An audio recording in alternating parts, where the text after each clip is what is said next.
धाबा style मटर पनीर बनवणार आहोत। त्याच्यासाठी अर्धी वाटी मटर घेतलेले आहेत, हे मी थोडे बॉईल करून घेतलेले आहेत आणि 1 कप मी पनीर घेतलेलं आहे। कढईमध्ये थोडं तेल घेतलेलं आहे आणि पनीर घातलेलं आहे, हे थोडंसं आपण फ्राय करून घेऊया। खूप फ्राय करायचं नाही आहे, थोडंसं करायचं आहे।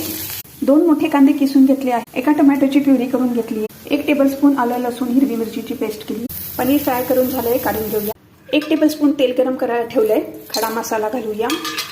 आता त्याच्यामध्ये आपण किसलेला कांदा घालूया, कांदा गुलाबी होईपर्यंत परतून घ्यायचा। हिरवी मिरचीची पेस्ट टाकूया।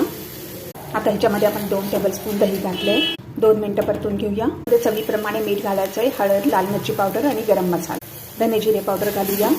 1 मिनिट फ्राय करून घेऊ। उकडलेल्या टोमॅटोची प्युरी घातली आहे, मटर घातले, अर्धी वाटी पाणी घातले, 5 मिनिट मंद विस्तवावरती शिजू दे। मध्ये पनीर घातलंय, कसुरी मेथी आणि 1 टेबलस्पून क्रीम घातली, 1 मिनिट शिजू दे। आपलं मटर पनीर आता रेडी आहे।